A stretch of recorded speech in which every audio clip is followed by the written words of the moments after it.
Ayubowan. Vanakkam. I'm Vayoni Dimel.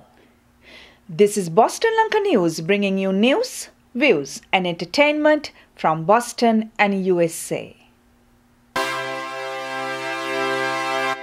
A global forum for Sri Lankan origin scientists in Sri Lanka. We wrote President Mahinda Rajapaksa's speech, says UK-based public relation company.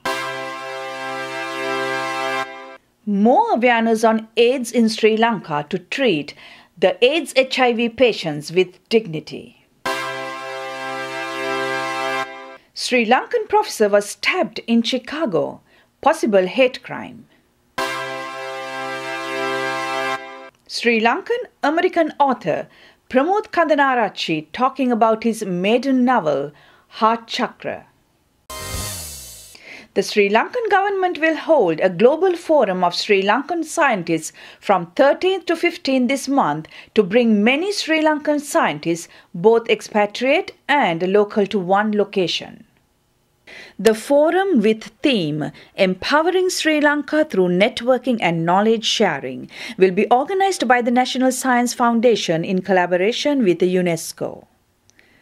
According to the organizations, the forum presents some unique and exciting opportunities to experience and harness the invaluable perspectives and knowledge of expatriate and other internationally renowned scientists for economic prosperity and national development.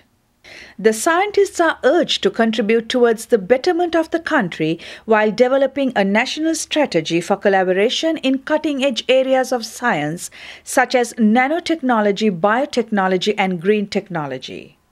Chairman of the National Science Foundation, Professor Sirimali Fernando, said that 50 Sri Lankan expatriate scientists and 100 local scientists will attend the forum. At a meeting with undercover journalists posing as representatives of the Uzbekistan government, David Wilson, chairman of UK-based lobby firm and reputation management company Bell Pottinger, boasted how the company have used dark arts to help rebuild the reputations of countries and companies accused of human rights violations such as Sri Lanka. Wilson admitted that the Sri Lanka's Peace and Reconciliation Commission had a fundamental flaw, as it was trying to bury the past. Yet, according to Wilson, the speech delivered by President Mahinda Rajapaksa at the UN session went a long way in taking country to where they need to go. We wrote President Rajapaksa's UN speech, which was very well received, Wilson said, claiming that it was used in preference one prepared by Sri Lanka's foreign ministry. In the speech, President Rajapaksa expresses concerns over the unacceptable degree of selectivity of international organizations operating in the developing world, which must keep a vigil against these irregular modalities, which should be resisted through our collective strength. Over 70 participants, mainly school students and healthcare students, including support givers and NGOs activists, attended the HIV and AIDS Educational Symposium conducted by the US Embassy in Colombo in collaboration with Leeds, an NGO, on December 1st. Delivering the opening speech, Chris Steele, Director Press, Cultural and Educational Affairs of the U.S. Embassy, highlighted the U.S. Secretary of State Clinton's message on moving towards an AIDS-free generation. The facilitators, Prabhu Deepan and Pratibha Pereira, gave an in-depth presentation on HIV and AIDS, covering prevention, symptoms, treatment and myths. Princy Mangalika, an HIV-positive person, gave her testimony of living with AIDS and the cruelty of society from her personal experience.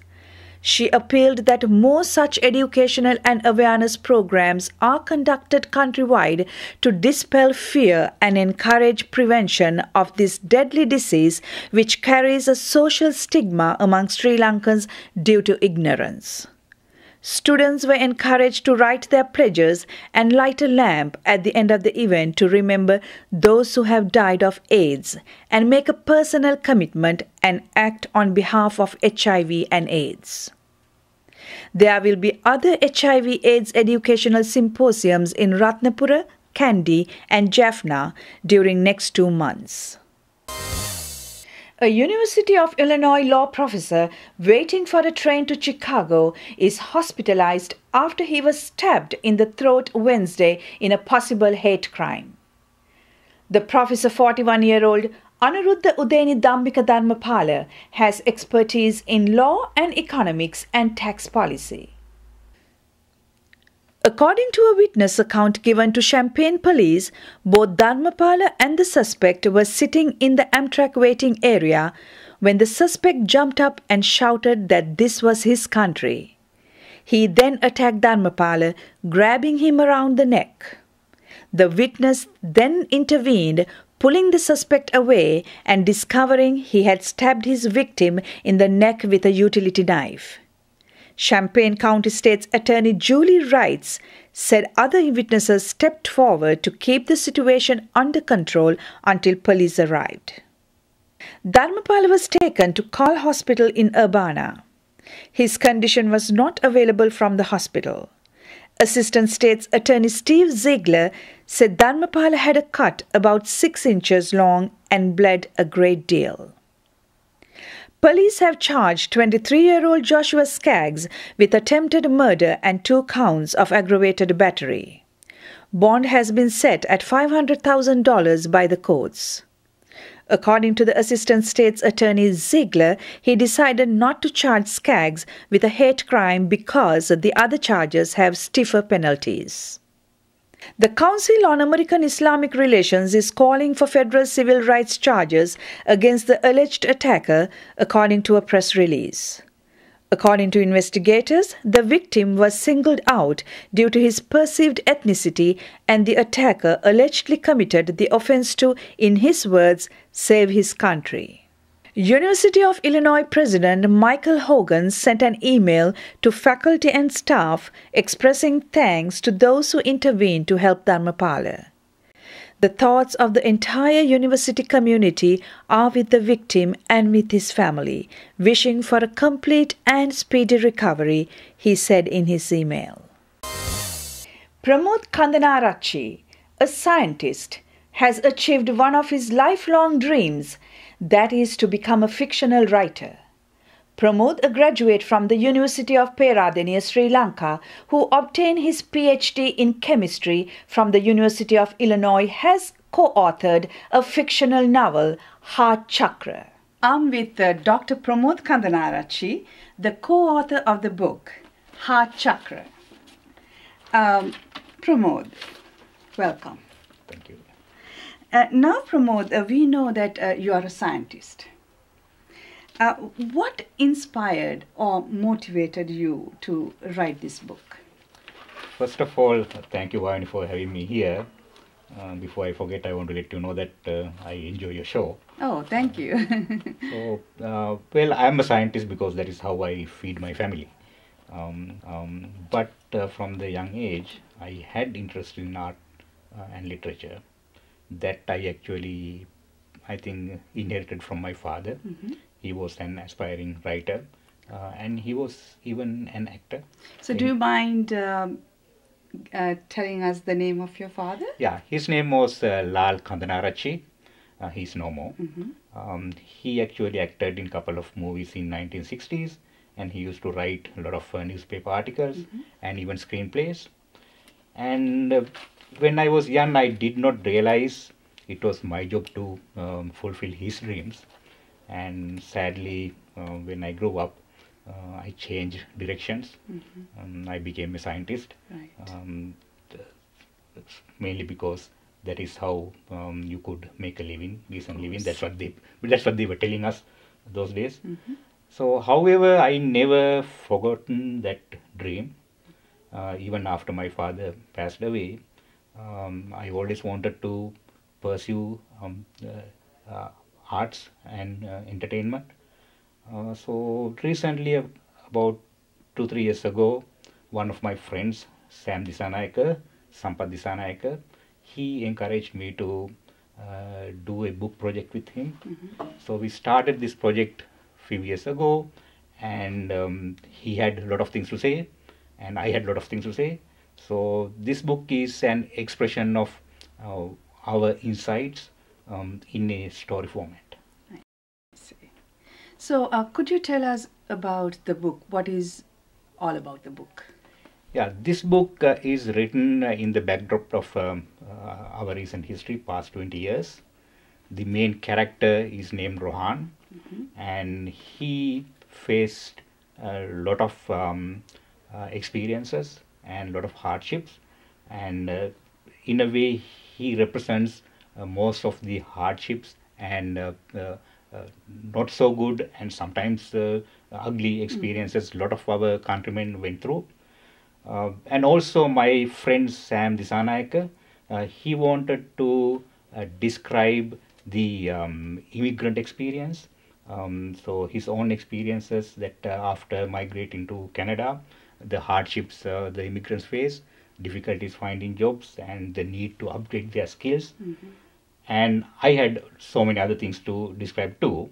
So we sort of combined these two aspects and wrote a fictional story based on this character. I'm going to interrupt you for 1 minute. Now, you mentioned the character Rohan. Is that you? I hope not. His life is not as, I have to admit, not as easy as mine. So thanks God. However, his life has certain things that I have seen and certain things I have heard, and of course certain things I have experienced. Pramod, you've dedicated this book to a young Tamil boy you've only seen on TV. Could you please tell more about that? Yes, I would love to. So I finished this book by May 2009, very important period of our country. As Sri Lankans, we were quite happy at that time because a very ruthless terrorist organization was defeated, and we had huge opportunity for peace and prosperity. So after I wrote this book, I was thinking about who should I dedicate this work, my first work, literary work.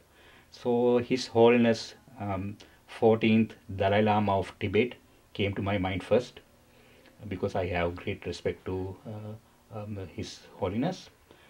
And the next person is a very diametrically opposite entity, Sri Lankan Armed Forces, the great warriors, and who gave us more or less a chance for peace and prosperity, the same thing His Holiness is propagating. So, but at that time, one image that got stuck in my mind was this young boy, maybe 7, 8 years old, going through huge hardships to escape the conflict zone.